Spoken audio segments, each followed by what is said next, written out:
Coffee Conversations about Influencer Marketing is brought to you by Influential, a strategic consultancy that takes the guesswork out of influencer marketing for your brand. We provide much-needed strategically crafted frameworks on how to implement influencer campaigns specific to your brand needs. Hello everyone, and thank you for tuning into Coffee Conversations about influencer marketing again. I am Anne, and today we have an insightful conversation with Misha Levin about the ins and outs of influencer campaigns. We chat to her about her journey into becoming an influencer and also being on the marketing side of things, helping brands do influencer marketing the right way. Misha is a freelance digital marketing strategist and consultant, business owner and content creator from Johannesburg. She's a fan of coffee, photography, wildflowers, bargain hunting, and breakfast. Thank you so much, Misha, for making time in your busy schedule to chat to us today about influencer marketing from not only the viewpoint from an influencer, but also from an influencer marketing strategist that you are. So let's start with the basics. Can you please tell everyone more about yourself, who you are, and what was your journey into becoming an influencer? Hi, Anne. Thank you so much for having me today. I'm super excited to be here. No problem. So I studied integrated marketing communications with a specialism in brand strategy. And I just always had this burning desire to share the things I was discovering. I think I'm a relatively curious and inquiring mind, and I would bleat onto my friends about the things I was seeing or hearing about. And eventually living in London, and I was there in about 2008, 2009, and a friend of mine encouraged me to start archiving and documenting my finds in Blogspot. You remember old Blogspot? I do. I had a Blogspot blog, and it was literally like an online diary. It was amazing. Totally. It was phenomenal. It was free. I couldn't believe my luck.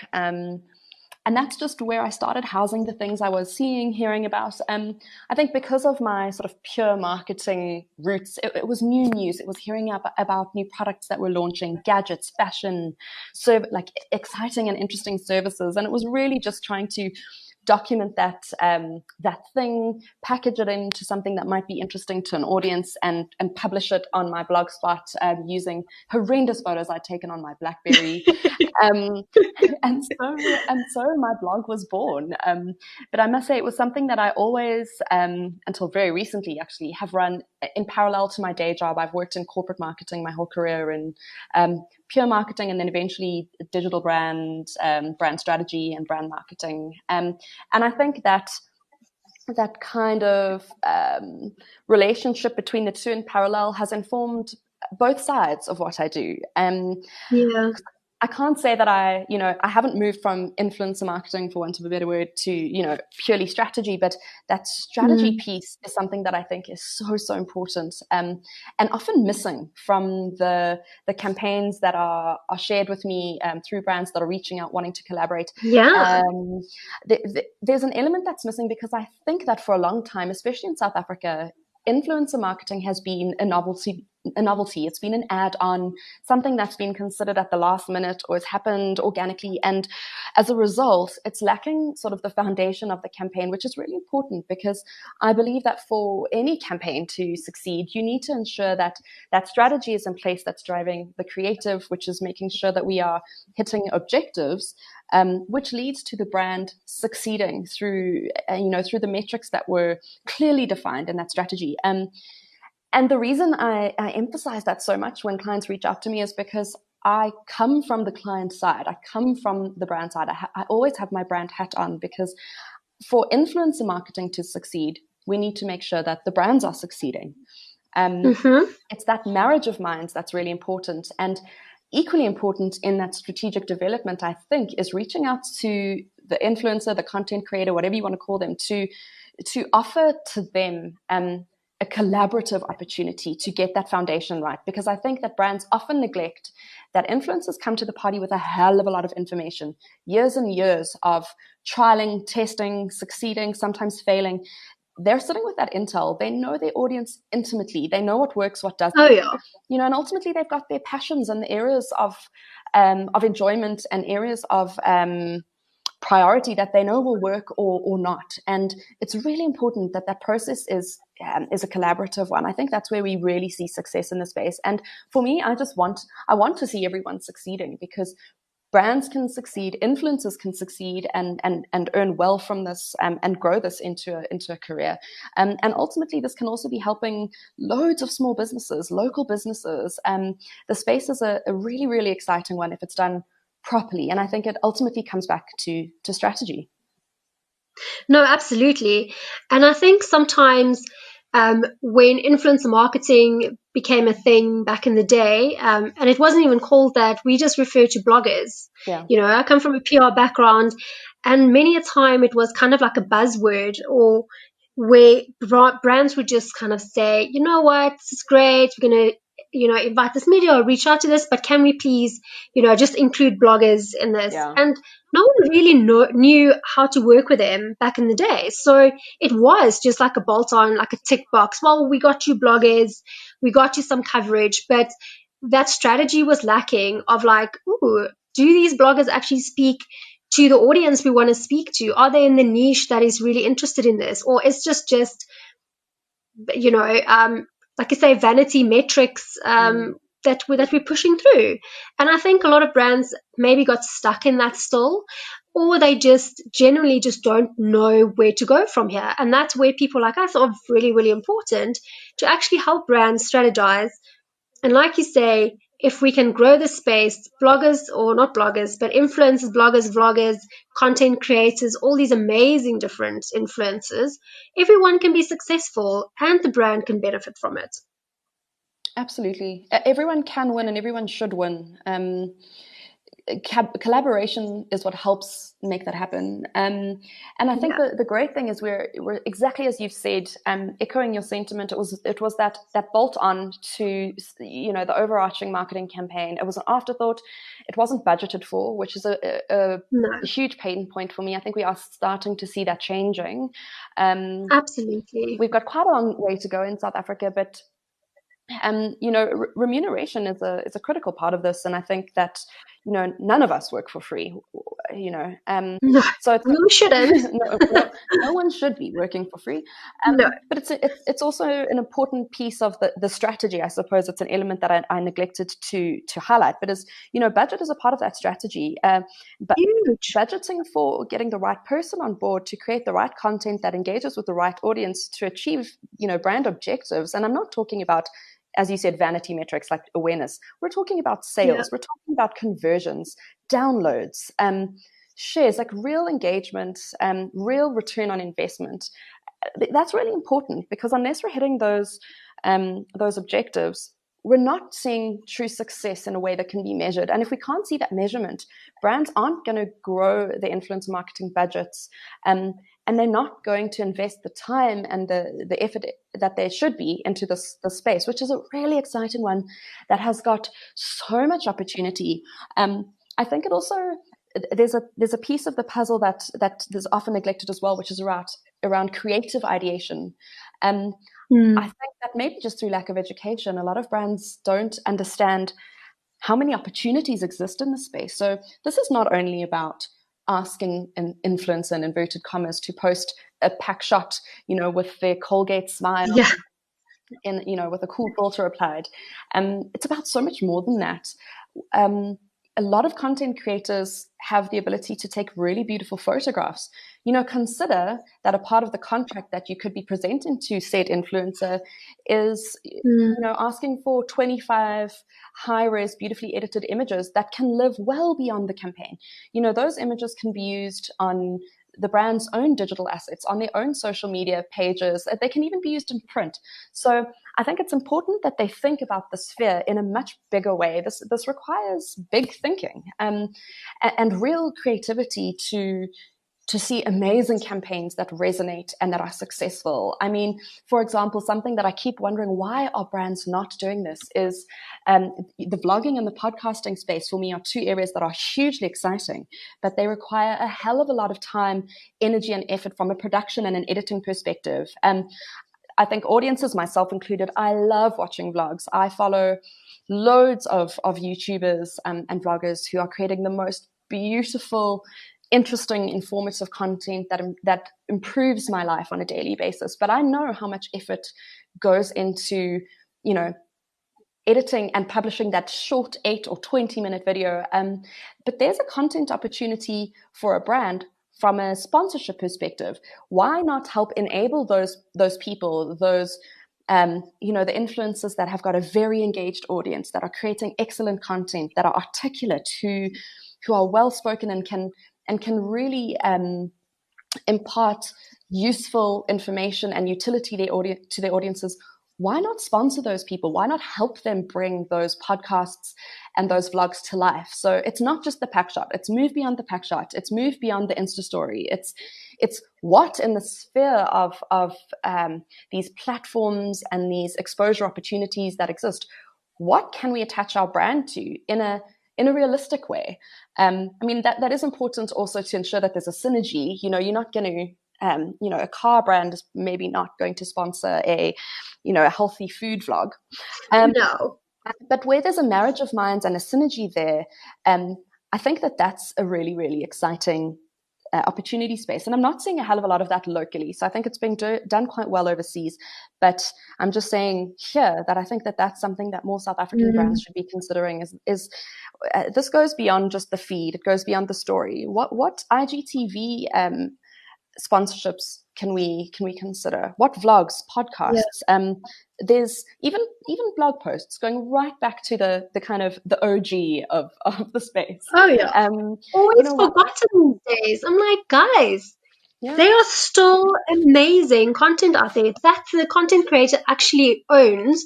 Which if tomorrow Facebook decides to go down or Instagram, they still own that content. Absolutely, absolutely. It's a huge point. That's influencer owned or even brand owned, but the blog is still is a hugely powerful thing and platform if you are providing utility to your audience. So of course. Tips, tricks, research, advice, inspiration.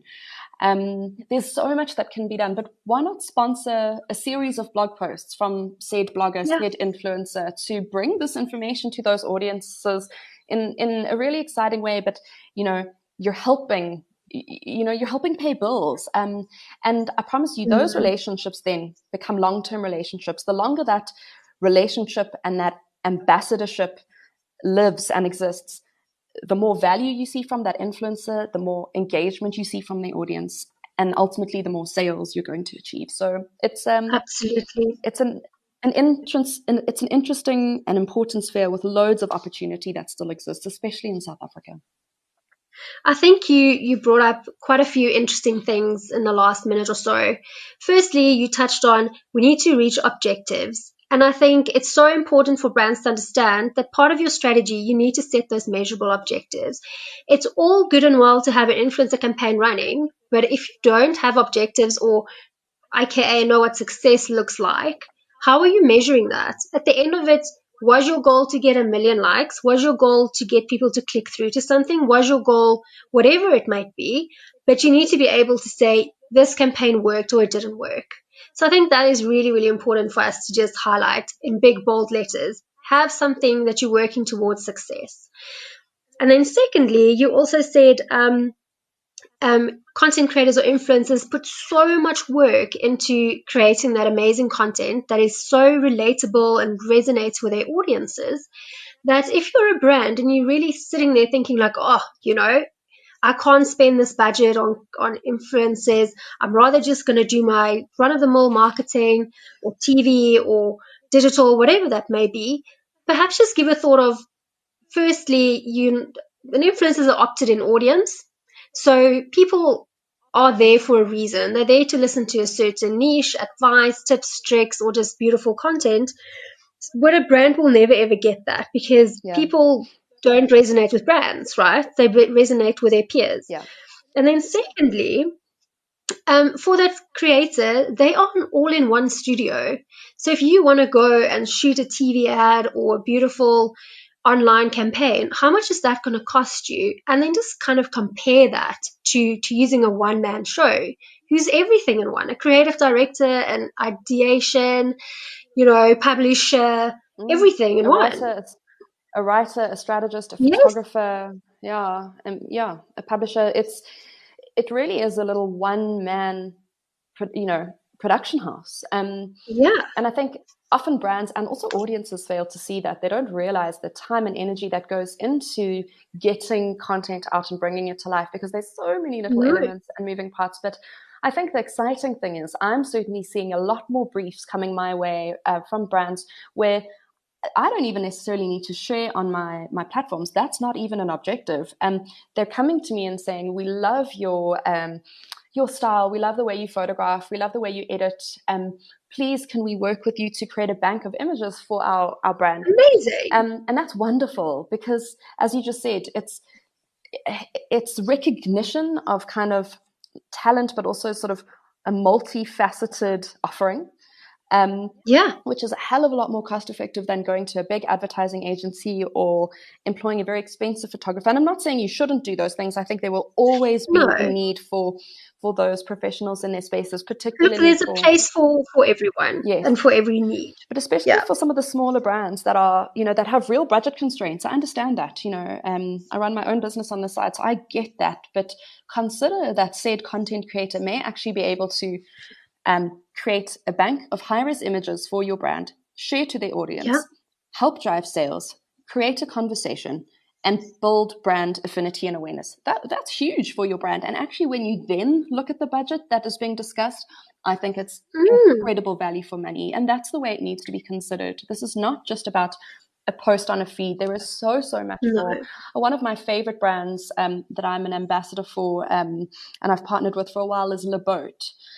So they offer self-drive boating experiences through France, Italy. They are just the trips of a dream. So basically, you get your own boat. Everything is self-contained, and you can drive the canals of, let's say, France, for example, for a week with your family and loved ones. And so I'm an ambassador for them, which is obviously incredible for me because I get to have these. That is amazing. These bucket list experiences. But Natalie, Tales of a Mermaid, and myself work as brand partners with them to help them create a lot of content for their channels. So instead of, employing a big ad agency or an expensive international photographer to go and to create that content, we are living and breathing the experience and documenting it as we go.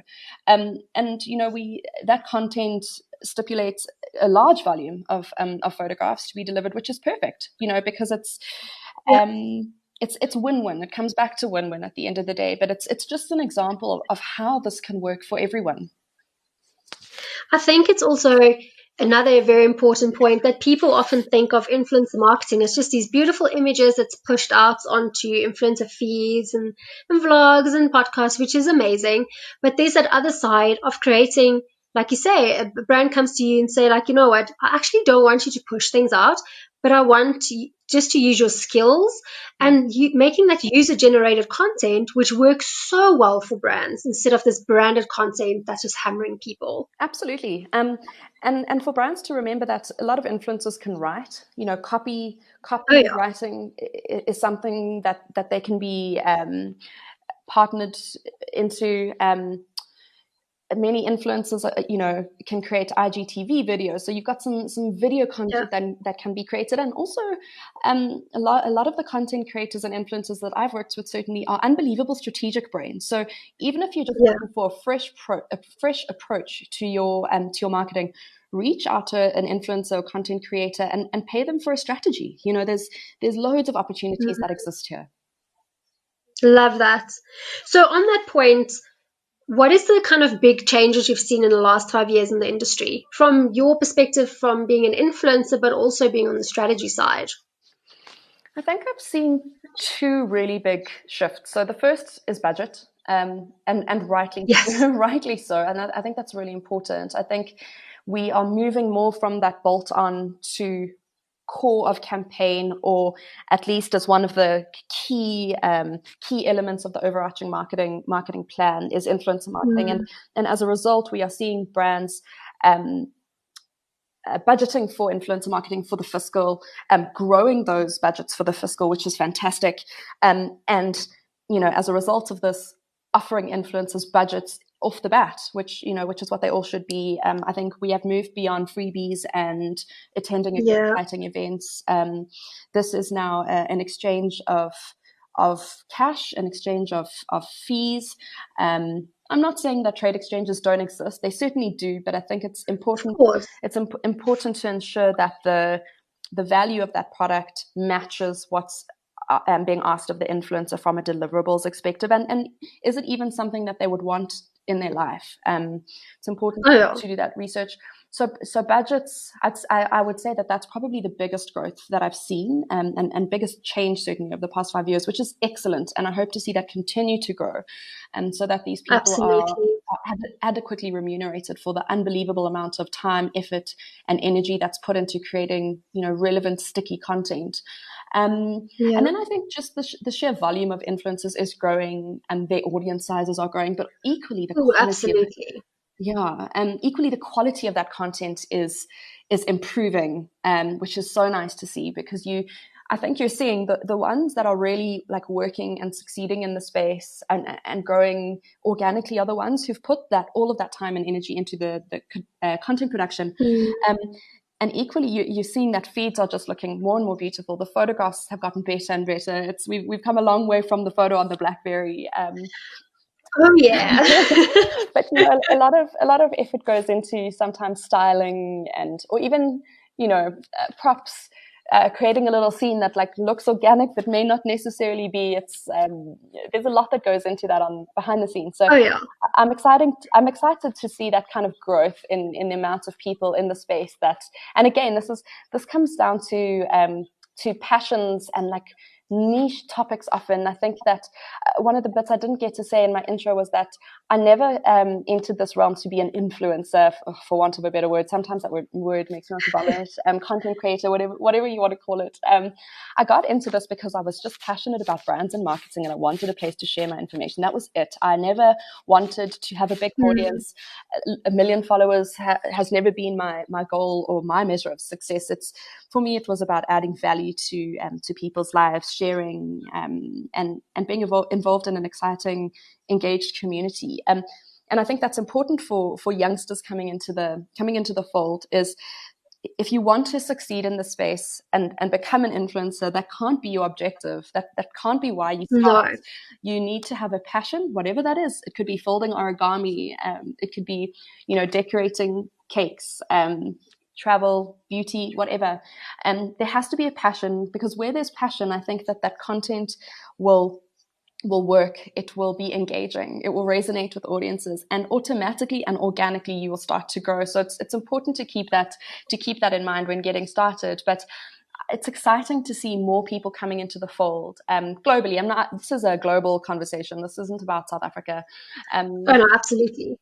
And what that does is it allows people to actually carve out a little career for themselves. It's an opportunity to earn and to really, really grow. And I mean, I'm absolutely blown away by some of the influencers that I have followed for years. When you see how they have grown from a personal perspective, earning $6-7 figure salaries on an annual basis through these little spaces that they've carved out and nurtured and worked their asses off on building. It's really exciting. And obviously I want to see local influencers achieving the same success, and also local brands achieving the same success. And I think that those partnerships, where they are right, can see both parties grow. Absolutely. I also think it's so exciting that so many different niches have sprung up. Like back in the day, it was like a handful of niches, like beauty, fashion, lifestyle, cooking. Now there's literally a little audience for every niche.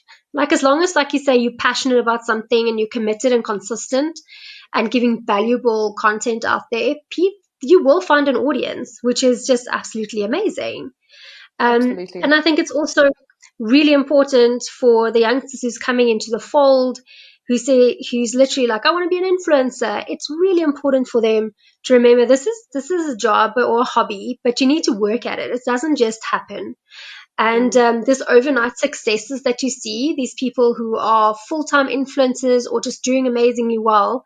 They didn't do that overnight or in a year's time. No. It's literally years and years and years of really cultivating relationships, putting a lot of hard work into whatever space you're in, your blog, your social media, your vlog.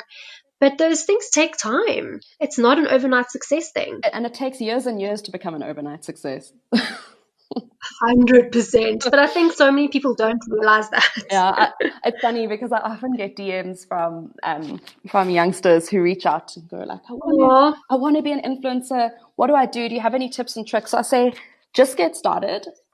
It's taken me 10 years to get here. And then they go, what? 10 years? Like, oh, exactly. You can tell that they're so put off by that. But that's the reality of it, you know, like it's just that consistent slog, and you know, don't give up, keep going, but just get started. You know, that's the biggest step you can take. I do think that's the best advice. And like you say, the ones who get put off by the 10-year thing obviously didn't want to get into it for the right intentions. But those who's not put off, is like, great, I'm going to start and let's see where this goes, you know? Totally. So in your opinion, we spoke a lot about strategy right now. Do you think it's important that every single influencer campaign should have a strategy behind it? I do. I think if you don't have a strategy, then what is the purpose of the campaign? You know, strategy drives purpose, drives ultimately the creative as well, because it needs to be achieving something. If it's not achieving something, you know, then how do we know what that success looks like? And then how do we know if we're going to continue with this kind of marketing going forward? I mean, I suppose you could argue that perhaps an always on influencer budget or retainer offered to someone just to organically create content over 12 months, you know, maybe that's a little bit more fluid, but that's still a strategy. You know, the strategy is still to create ongoing, always on content to check in with brands, drive great engagement and grow audiences. So I think absolutely. I think if you don't have a strategy and a plan for that campaign, then what's the point in doing it? I agree. You need to know what success looks like to do anything, to be very honest. Absolutely. Most of you know that Influential is our podcast sponsor. But did you know that my co-host Anne heads up the agency? And that is the first ever boutique agency in South Africa that specializes in developing strategy for influencer marketing. Anne and the team are experts in the field, and they've spent years honing their skills and knowledge about influencer marketing and at some of the country's biggest PR and media agencies. The moment that you think you might want an influencer campaign, make sure to call or email them first, because without strategy, it might not have the outcomes that you would like and are looking for. In addition to talking all things influence on this podcast, and also puts together the fantastic Influential newsletter that comes out every month. And this is another way for you to keep up to date with the industry. The link to latest newsletter is in the show notes. Check it out, and if you like, please subscribe. Anne's contact details are also on there. Let's keep the conversation flowing. And do you think South African brands in general have strong strategy behind their campaigns or not? Unfortunately, I'm going to say no. I think overall, so just in terms of percentage of the emails and the kind of engagements that happen with me, like on a monthly basis, most of them require me reaching out or reverting and saying, but what are the objectives here? What is our overarching strategy? What is your overarching brand or marketing strategy? What are you trying to achieve? Therefore, what am I going to achieve? Which then helps me put my my campaign plan together with my strategic insights and also with my costing.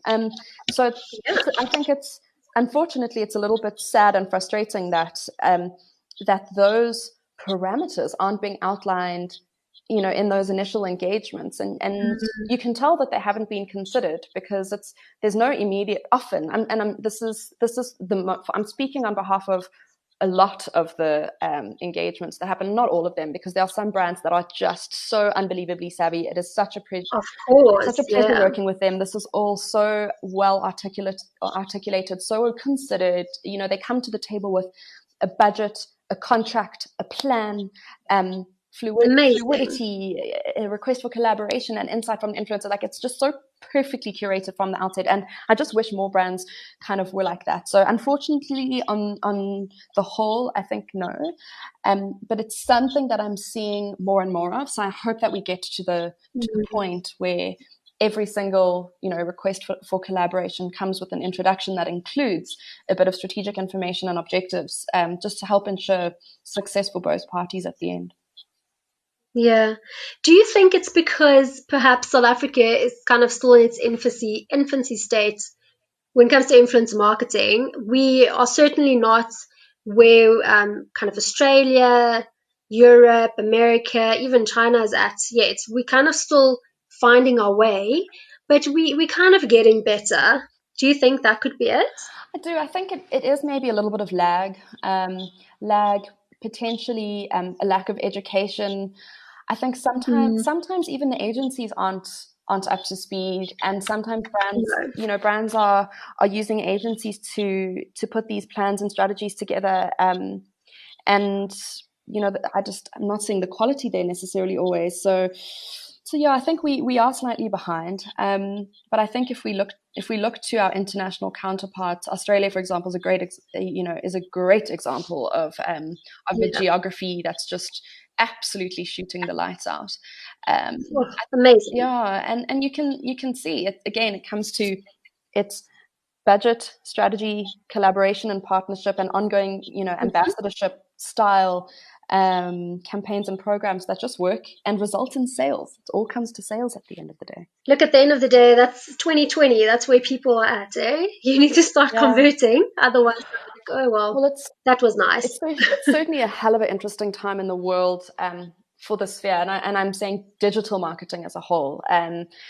Influencer marketing is a piece of that pie, but there has never been a more important time to get your brand online, with time spent on devices just through the roof, people buying online, being exposed to your brand on social media. This is the perfect time to educate yourself, read, research, reach out, and to start getting some campaigns into the pipeline. The other thing is try and test things.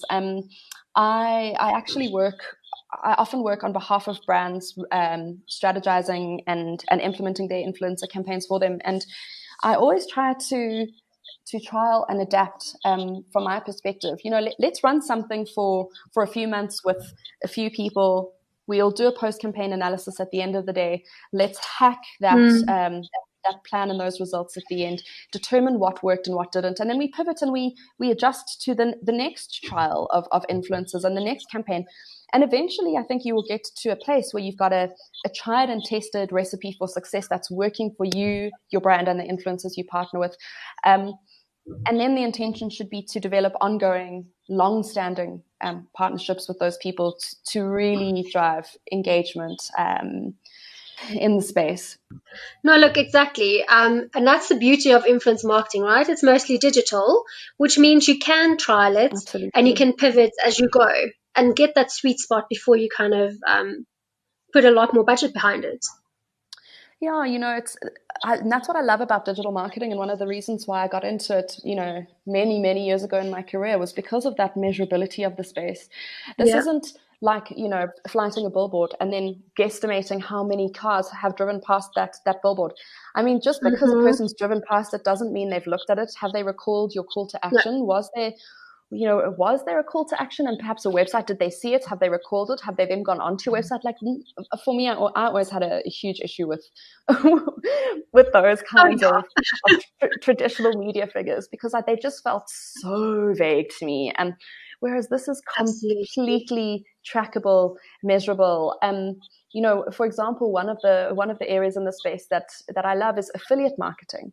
Give your influencers, their link, their own unique link that they can share with their audiences, which ultimately allows them to earn a commission on the sales of your product. It's again, it comes back to everyone winning, but again, trackable, measurable, helps us to determine success.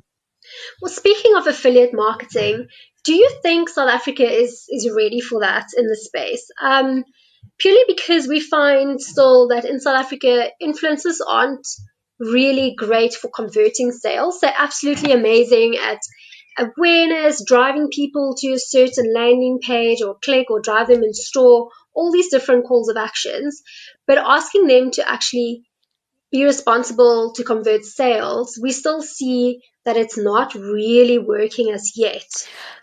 So I think it can, and I think it should. I think it is a massive missed opportunity in South Africa, especially for small brands who don't have big budgets to part with from a fee perspective. So they might not, have 100,000 rand or 10,000 rand to pay in fees to an influencer. But what they can do is structure a commission into their relationship, with an influencer. And I think it is a little bit of a blanket statement to say that influencers don't convert. I think the right influencers convert. And that's where it is so, so important, again, in your strategy to make sure that you are earmarking the right people to partner with. Yeah. And it really is a fascinating exercise because audience size is not the most important thing. I know of plenty micro influencers with, 10, 20, 30, 40,000 followers, which is still relatively small, who convert a fortune in terms of sales versus amazing. And I'm saying this because I've worked on these campaigns on client side before, where I've seen the results.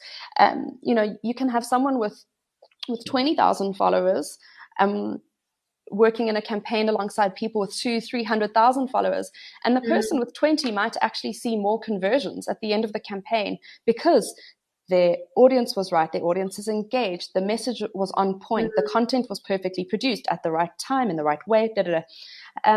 So if it's done from a strategic and a very considered perspective at the beginning, I think South African brands should and will see conversion. I have seen it in the brands that I've worked on, and it is absolutely possible. I do think that brands need to also just be mindful of coming to the party with a big enough commission percentage for said influencer. Remember that ultimately you would be paying a commission to a retailer or an on-seller, so that the influencer has become that for you.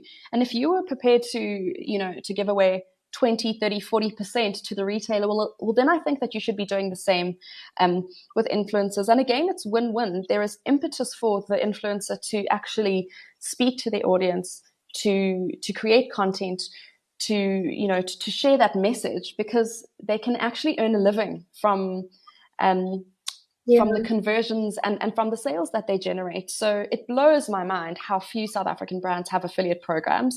I mean, it should be a standard that if you hopped onto a local brand, this is just my perspective and my opinion, obviously, but especially for some of the big South African brands, when you hop onto that brand's website, one of the pages on that website that you should be able to click is join our affiliate program. And anyone should be able to join that affiliate program.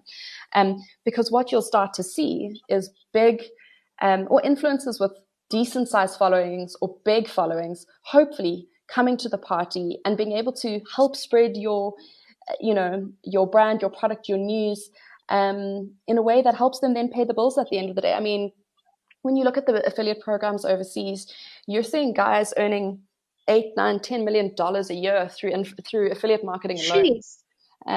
So wonderful. I think, it can work, but I think it just needs to be, the program needs to be properly designed, and you need to be working with the influencers who convert. It's not just about awareness and big numbers and loads of selfies that gets hundreds of thousands of likes and comments. It's, does this person actually convert and see sales? No, absolutely.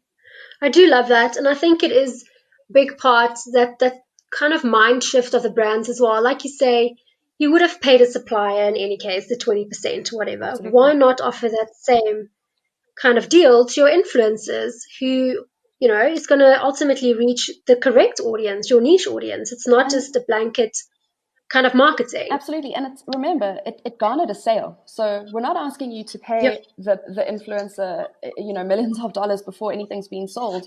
We're saying, cool, we'll pay you millions of dollars if you sell millions of dollars worth of product.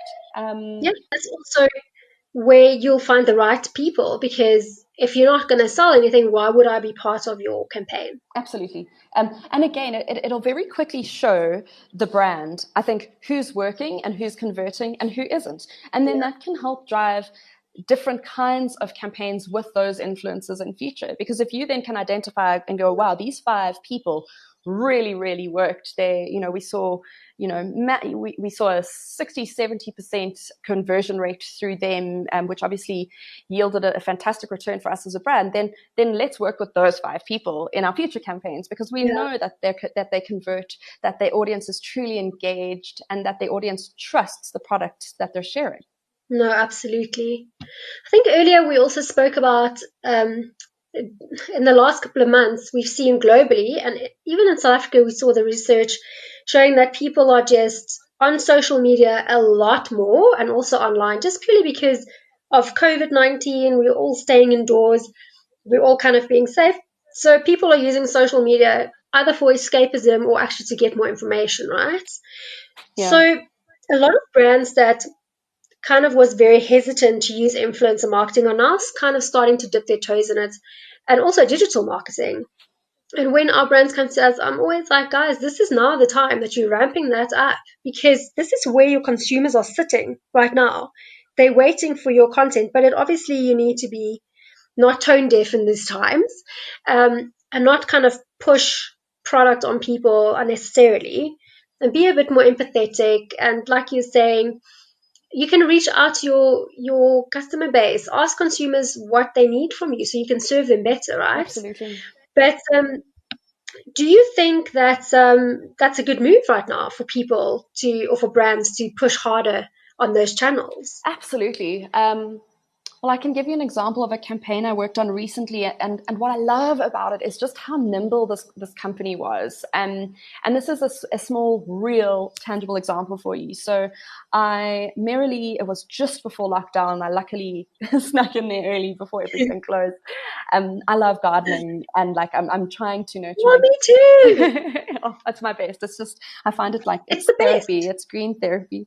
Absolutely. And I nipped to the garden shop, and I found a vertical, like modular growing system, and the company's called Vicinity Innovations. Anyways, so I bought my own little system, and the intention was to plant a vertical veggie patch, because I want to be able to just grow more of my own things, so that I'm obviously like limiting my exposure to people in stores and whatever, and just kind of eating more fresh from the earth kind of stuff.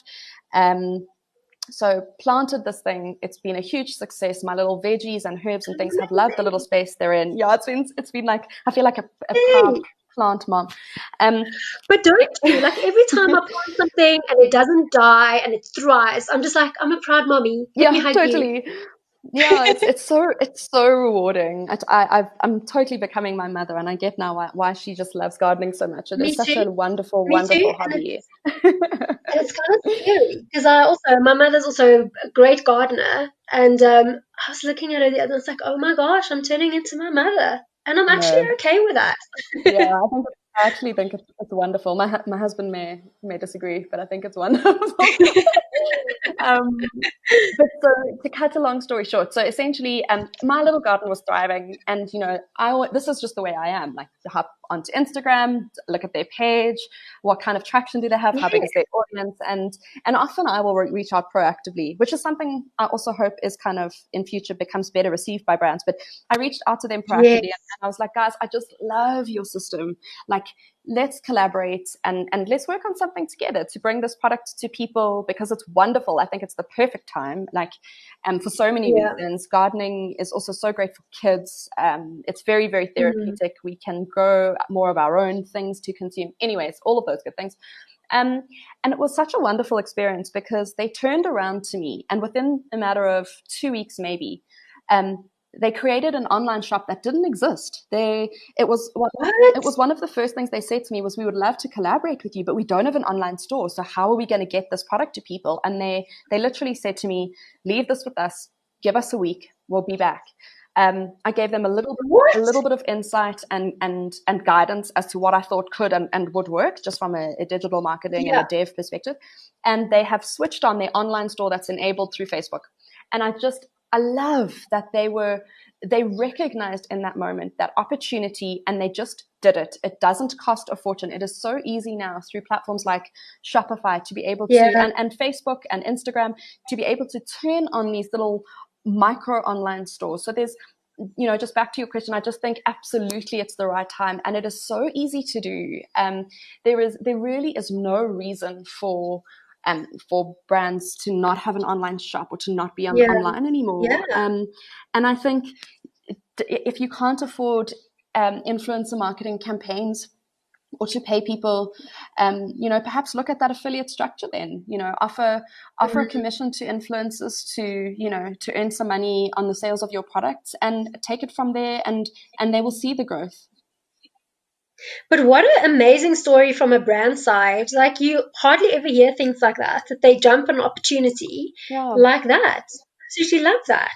Well, it just shows that you can be nimble. And it's really, really exciting. And I think companies like that are going to see success because they just said, okay, we're going to do this, and they did it. And there wasn't this. I mean, maybe it's easy sometimes in small companies because you don't have to try and shift or turn this massive ship. When there's only 3 people in your team, it's very easy to be nimble and to pivot quickly. But anyways, there's lots of little guys that should be nimble and pivoting quickly. And this is the perfect time. I think this is the time for digital in South Africa. I agree. I think it's just kind of brought everything forward by like years and years and years of just people having to evolve to survive, which is actually amazing. Yeah, absolutely. So, Mitch, how do you foresee influencer marketing evolving over the next year? I think you're just going to see. I think you're going to see it growing. I think you're going to see it. I think you're going to see influencers more adequately remunerated for their work. I'm hoping this is a little bit of just wishful thinking, but I hope you're going to see more interesting content collaborations. For example, something that I'm seeing in a lot more overseas, and I think we'll start to see here hopefully in the next year or two, is unique design collaborations where a brand and an influencer sort of meet as a marriage of minds, and they use the influencer to help create something unique, either a whole range of products or an item, a collection. One of the influencers I follow in the States, she has a blog called Design Love Fest, and her name is Brie Emery, and she is content goals. But she's released. I need to go look her up. Oh yeah, no, she's my spirit animal. But she produces her own range now for Target. It's Brie Emery for Target. Oh, amazing. Or Design Love Fest for Target. I'm not sure which moniker she uses, but that's super exciting because they've recognized that not only does she have an audience and a following that's engaged, but she also has design chops. She's a creative, and she's come up with, from iPhone cases to luggage to party supplies and props. It's quite broad, her scope, but it's completely her aesthetic, and the products that she creates and sells, they sell out in a matter of hours. So I think that's influence, right? Right there. That's influence, but it's true collaboration as well. And so that's what I'm hoping to see more of. Like I was talking about brands potentially sponsoring content opportunities, like producing a vlog or producing a podcast. Look at new and exciting ways to actually collaborate and release products or lines with an influencer. That's a very, very exciting space for me. And I hope that that's something we're going to see more of. That is incredibly exciting. I really hope that you're right and it'll come to South Africa, because it'll be amazing.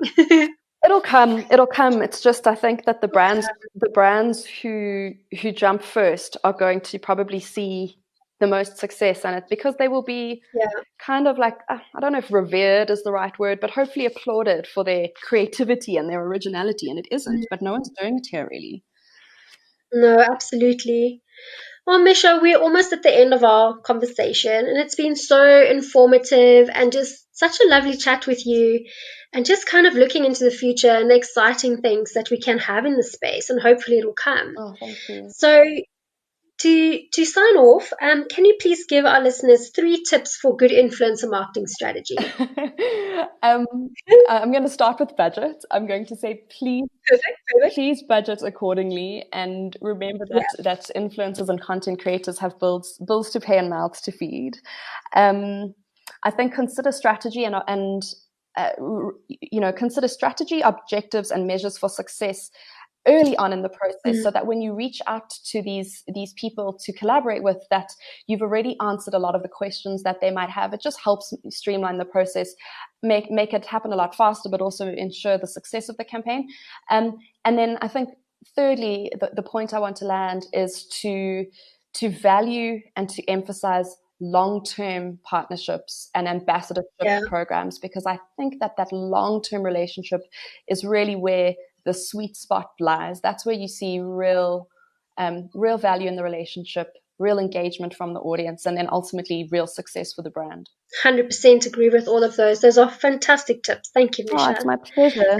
And then lastly, where can everyone connect with you online? Sure. So at the moment, and this is where I get to give you my small plug. Yes, at the moment, you can reach me on brandslut.coza. From there, you can find my social handles, my email address, and all of that. I am in the process of a rebrand, which I'm super excited about. So I will be sharing a little bit more about that in the next few weeks. I'm hoping that we're a few weeks away from launch. So you can follow me on @brandslut.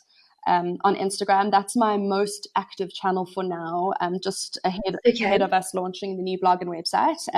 But if you follow there, you will hear all about my shiny new platforms, which I'm really, really excited about. I'm excited now, and I can't coax you into giving us a little bit of a look before everyone else. No, I'm going to keep it. I'm for someone who's like so much in the public space, I'm also so private, actually, and I think I'm keeping this for now quite close to my chest, just because I do want to share some more of the behind the scenes stuff and what we're working on, but I want to make sure we're at the right milestones for me to share some of the new design, some of the new thinking, which I'm so excited about. But I think follow along on Brandslut on Instagram, and you'll get those little sneak peek behind the scene tidbits. I will definitely do that. I'm super excited. But look, in this space, it's very good for you to also keep things private. So that's amazing.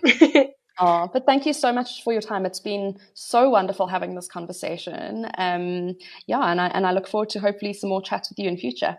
Absolutely. Thank you so much. Very informative.